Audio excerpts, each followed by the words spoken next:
নমস্কার বন্ধুরা, the marksman YouTube চ্যানেলে তোমাদের আবার সবাইকে স্বাগত। আমাদের চলাচলের পথে গাড়ি একটি খুবই প্রয়োজনীয় যানবাহনের মধ্যে পড়ে, যেটি খুব সময়ও বাঁচায় এবং খুব তাড়াতাড়ি এক স্থান থেকে অন্য স্থানে পৌঁছে দেয়। কিন্তু যদি এই গাড়ি আপনার মৃত্যুর কারণ হয়ে ওঠে, তাহলে ভাবুন কতটাই না ভয়ঙ্কর। আপনি যে গাড়িটি ঘরে কিনে এনেছেন, সেই গাড়িটি আপনার মৃত্যুর কারণ হতে পারে। সেরকমই আজকে একটি গাড়ির নাম বলবো। গাড়িটির নাম হচ্ছে পোর্স 550 স্পাইডার, যেটি একটি popular American actor James Byron dean কিনেছিল এবং সেই গাড়িটির নাম দিয়েছিল লিটল বাস্টার্ড। এই গাড়িটি স্পোর্টস কার। এই গাড়িটির হন্টেড হওয়ার পেছনের কারণটি আমরা এবার জেনে নেব। ভিডিওটি ভালো লাগলে অবশ্যই চ্যানেলটিকে সাবস্ক্রাইব করবেন এবং অনেক হন্টেড গল্প শুনতে, মিস্টেরিয়াস ঘটনা শুনতে চ্যানেলটিকে সাবস্ক্রাইব করবেন। জেমসের অটো রেসিং এর খুবই শখ ছিল, যার জন্য সে জর্জ ব্যারিসের কাছ থেকে, যে ব্যাট মোবাইল নামে একটি ফেমাস কার বানিয়েছিল, তার কাছ থেকে এই গাড়িটি অর্থাৎ এই লিটল বাস্টার্ড গাড়িটি বানিয়েছিল। সেই গাড়িটি নিয়ে হলিউডের চারিপাশে সবসময় ঘুরতেন, যখনই সময় পেতেন ঘুরতেন, তার খুব ভালো লাগতো এটা। কিন্তু একদিন ঘোরার টাইমে তার দেখা হয় পপুলার ব্রিটিশ অ্যাক্টর অ্যালেক গিনিসের সাথে দেখা হয়। যখন জেমস অ্যালেককে তার এই গাড়িটি দেখায়, তখন অ্যালেক একটি আশ্চর্যকর চমকে দেওয়ার মতন কথা জেমসকে বলে। Is now 10 o'clock, Friday 23 September 1955. Listen, if you drive this car, I am sure you are going to die in it by this time next week. এই কথাটি শুনে জেমস খুব হাসাহাসি করে এবং তার ডিনার অ্যালেকের সাথে এনজয় করতে থাকে। তারপরে সেপ্টেম্বর 13 তারিখে 1955 খ্রিস্টাব্দের সে তার এই গাড়িটি নিয়ে বিকেলবেলা ক্যালিফোর্নিয়াতে রেস করতে থাকে। কিন্তু খুবই আশ্চর্যকরভাবে সেই দিনই সেই গাড়িটি অন্য একটি গাড়িকে ধাক্কা মারে এবং ইনস্ট্যান্ট জেমসের মৃত্যু হয়ে যায়। আপনারা কি এটা নোটিস করেছেন? জেমসের মৃত্যু ঠিক সেই সময় হয় যেই সময় অ্যালেক জিনিস বলেছিল। পরে যখন অ্যালেক জিনিসকে বলা হয় এই কথাটি আপনি কেন বলেছেন, আপনি কি করে বুঝলেন, তখন সে বলে যে ইন্টারভিউতে, আমি জানি না কেন এরকম বলেছি, আমার তখন কোনো অলৌকিক শক্তি বা কোনো বাইরে থেকে কেউ কন্ট্রোল করছে বা বলাচ্ছে এরকম ফিল হচ্ছিল, যার জন্য আমি ওই ঘটনার কথাটা বলেছিলাম। জেমসের মৃত্যু খুবই আশ্চর্যকর এবং রহস্যময় ছিল, কিন্তু এই গাড়িটির ভয়ঙ্কর যে অভিশপ্ত ব্যাপারটি, ভুতুড়ে ব্যাপারটি সবে শুরু হয়েছিল।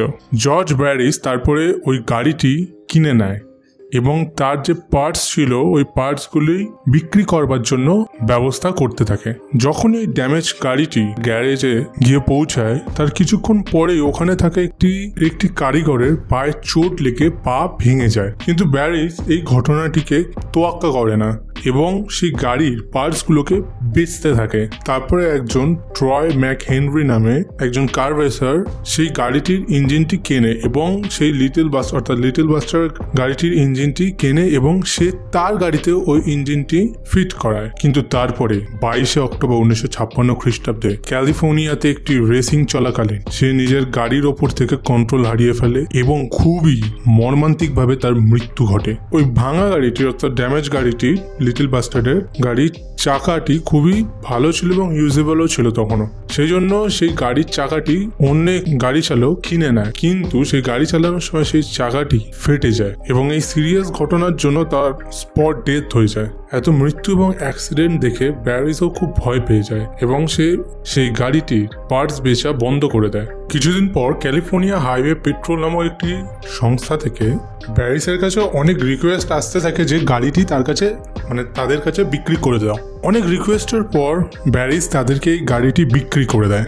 কিন্তু কিছুদিন পর যে গ্যারেজে সেই গাড়িটি রাখা হয়েছিল, ওই গ্যারেজে আগুন ধরে যায় এবং সেখানকার সমস্ত গাড়ি পুড়ে যায়, কিন্তু এই লিটল বাস্টার্ড গাড়িটি পড়ে না। ফাইনালি যখন এই গাড়িটিকে এক্সিবিশনের জন্য রাখা হয়, তখন খুব আনএক্সপেক্টেড ভাবে একটি দুর্ঘটনা ঘটে। খুব মিস্টেরিয়াসলি সেই গাড়িটির একটি পার্টস গাড়ি থেকে ভেঙে পড়ে যায় এবং তখন একটি সেখানে ভিজিটার্স ছিল যার গায়ে সেই পার্টসটি পড়ে এবং তাকে খুবই সিরিয়াসলি ইনজোর্ড করে দেয়। এই আনসাকসেসফুল এক্সিবিশনের পর ঠিক করা হয় যে এই লিটল বাস্টার্ড গাড়িটিকে ক্যালিফোর্নিয়ার একটি অন্য জায়গায় রাখা হবে। ট্রাকে করে যখন গাড়িটি নিয়ে যাওয়া হচ্ছিল, তখন এই গাড়িটি হঠাৎ করে তার সন্তুলন হারিয়ে সেই ট্রাক ড্রাইভারের অর্থাৎ পেছন দিয়ে গাড়ি মানে ট্রাকের পেছন দিয়ে সেই ট্রাক ড্রাইভারকে ধাক্কা মারে, আর ট্রাক ড্রাইভারটি পুরো লরিটি নিয়ে খাইতে গিয়ে পড়ে, যার জন্য সে ইনস্ট্যান্ট মারা যায়। কিন্তু সেই লিটল বাস্টার্ড গাড়িটির কোনো ক্ষতি হয় না তারপরে 1960 খ্রিস্টাব্দে যখন এই লিটল বাস্টার্ড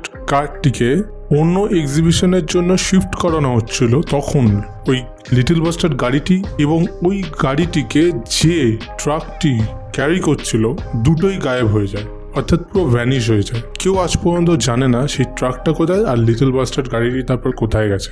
অনেকে বলে যে এই গাড়িটি আর ট্রাকটি সেই চুরি করেছে যে এই জিনিসগুলো বা ঘটনার ওপর কোনো রকম বিশ্বাসই করে না। আবার অনেকে অনেক থিওরি বানায় যে এই গাড়িটি যে চুরি করবে ভেবেছিল বা এই গাড়িটি অভিশপ্তর পেছনে যার হাত আছে সেই এতগুলো ইভেন্ট তৈরি করেছে বা ঘটনা তৈরি করেছে যাতে মনে হয় এই গাড়িটি অভিশপ্ত আর গাড়িটি সে চুরি করতে পারে।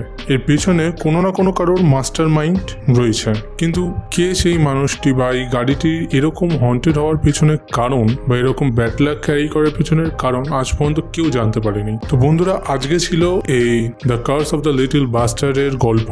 কেমন লাগলো তোমরা অবশ্যই কমেন্ট সেকশনে লিখে জানাও। ভালো লাগলে লাইক, শেয়ার, সাবস্ক্রাইব করো। কালকে আরেকটি ঘটনা নিয়ে তোমাদের সাথে দেখা হবে। আজকের মতন এখানেই বিদায় নিচ্ছি। টাটা, আবার কালকে দেখা হবে।